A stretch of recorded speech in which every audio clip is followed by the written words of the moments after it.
Hello guys, I hope आप सब अच्छे होंगे। सो गाइस, आज की इस वीडियो में बात करेंगे क्लॉक स्प्रिंग की सेटिंग की कि क्लॉक स्प्रिंग को किस तरह से सेट करते हैं। मोस्टली तो आप सभी को ही पता है कि क्लॉक स्प्रिंग कहाँ पर लगी होती है और इसका काम क्या है, तो इसकी बस सिर्फ सेटिंग की बात करेंगे और क्या क्या चीज़ें केयरफुल इसमें करनी चाहिए। जो लोग अभी नए हैं, काम सीख रहे हैं या किसी को जानकारी नहीं है क्लॉक स्प्रिंग की, तो उनके लिए ये स्पेशली है।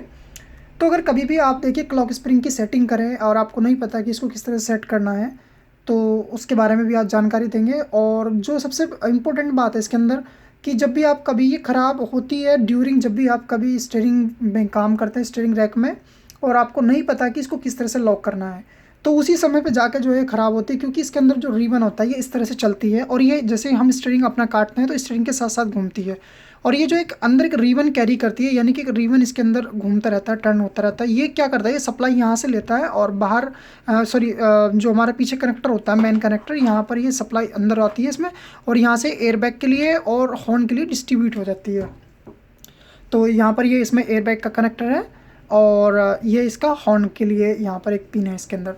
तो ये बेसिकली हॉर्न के और एयरबैग के लिए लगाई जाती है। तो जिन कारों के अंदर एयरबैग है तो उन सभी कारों के अंदर आपको क्लॉक स्प्रिंग देखने के लिए मिलेगी। ठीक है, तो अब इसकी सेटिंग कैसे करते हैं गाइस।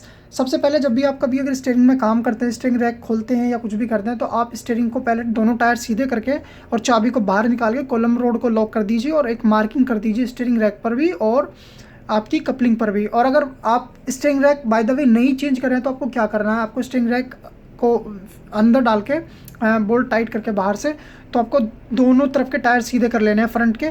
उसके बाद स्टीयरिंग जहाँ आपने सेंटर में लॉक किया था वहीं सीधे के सीधी सीधी आपको कपलिंग को अंदर डाल देना और कुछ नहीं करना। और कभी अगर आपको क्लॉक स्प्रिंग चेंज भी करनी पड़ती है और आपको नहीं पता कि किस तरह से चेंज करनी है, तो सबसे पहले क्या करना है, क्लॉक स्प्रिंग को फुल एक साइड टर्न कर लेना है। तो जैसे आप एक साइड टर्न करेंगे तो यहाँ पर आप इसमें फील करेंगे कि यहाँ पर अब ये रुक गई, इसके आगे नहीं जा रहा, तो ज़्यादा फोर्स करना नहीं है, नहीं तो वो अंदर से फिर टूट जाएगा। ठीक है, तो यहाँ से क्या करना है, यहाँ पर इसका सेंटर पोजीशन है, एक्चुअली ये ऑलरेडी ख़राब हो चुकी है। तो मैं आपको बता दूँ कि इसके अंदर 5 राउंड होते हैं टोटल। तो 5 राउंड को मैं 2.5 लेफ्ट और 2.5 राइट रखने होते हैं। तो अब उनको हम किस तरह से रखेंगे, तो सबसे पहले हम इसको एक साइड फुल टर्न कर लेंगे। ठीक है, तो पहले पूरे राउंड काउंट करेंगे, उसके बाद हम इसको फुल टर्न करके एक साइड, फिर उसके बाद में हम इसको हाफ राउंड यहाँ पर टर्न करेंगे। तो यहाँ पर इसका ये सेंटर हो गया, तो ये हाफ राउंड हम छोड़ देंगे, इसको काउंट नहीं करेंगे। उसके बाद में हम इसको जो 1 राउंड और 2 राउंड, तो यहाँ पर इसका एक सेंटर हो गया।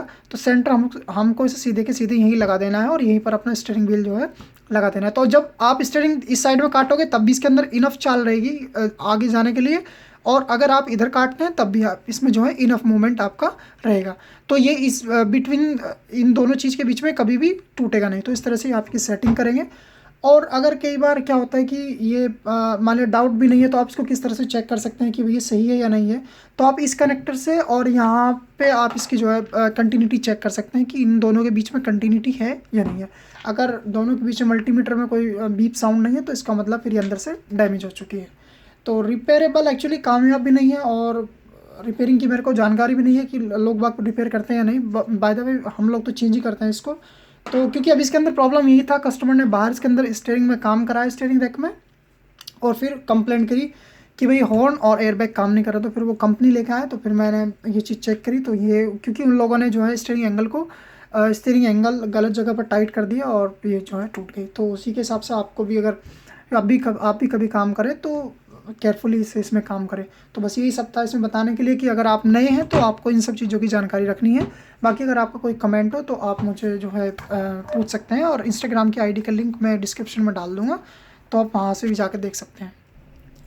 यहाँ पर आप ये देख रहे हैं, ये रोटरी कनेक्टर है, तो इसको रोटरी भी कनेक्टर भी बोलते हैं, और इसको बेसिकली जो टेक्निकल नेम है इसको हम क्लॉक स्प्रिंग बोलते हैं। तो ये ड्राइवर एयरबैग के लिए, ड्राइवर एयरबैग की वायरिंग को कैरी करती है। और अगर इसकी जो हम उसकी वैल्यू की बात करें कि कितनी रेजिस्टेंस, अगर कभी ऐसा भी हो सकता है कि जब ये ख़राब हो जाएगी तो रेजिस्टेंस की वैल्यू चेंज हो जाएगी, तो बेसिकली कितनी वैल्यू होनी चाहिए उसके बारे में, तो आप जब भी कभी लाइव डेटा में चेक करेंगे तो आपको अगर ये वैल्यू मिल रहा है यहाँ पर 2.42 समथिंग, अगर ये वैल्यू है तो ठीक है। लेकिन अगर यहाँ पर ये 9.6 वैल्यू आपको मिलती है तो इसका मतलब कहीं ना कहीं जो है या तो आपके एयरबैग के अंदर प्रॉब्लम है या फिर आपका क्लॉक स्प्रिंग के अंदर प्रॉब्लम है। तो यहीं पर तो ये वैल्यू भी आपको पता होनी चाहिए। 2.23 ओम तक भी ओके है, लेकिन अगर उसके ऊपर जा रहा है या 0 ओम्स है तो भी इसके अंदर प्रॉब्लम है। तो ये सारी चीज़ आपको ध्यान में रखनी है। सो ओके, सी यू, मिलते हैं नेक्स्ट वीडियो में।